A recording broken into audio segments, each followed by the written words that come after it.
three sections: installation and sample data and difference between concat. Installation, we are using colab. We can install like this. And the sample data, we have few columns. Main focus is first name and last name. And we have nulls for the first name and last name. There are two columns. Now, if we use concat, what is the result?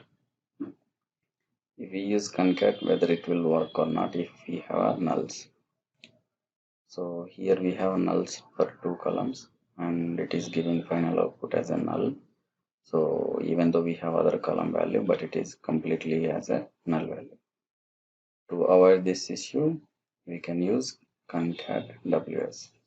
So with this, we can avoid null issues. It will give the other value.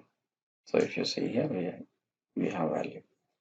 And here we are using separator as a space. We can use other separators like a comma or pipe symbol like that. And for that we can see example. You can copy paste and we'll modify separator from space to comma. Then we can one more and space to pipe. That's all. Then we can execute and we can observe the output. If you see, we have comma instead of space. Now we have pipe instead of space. That's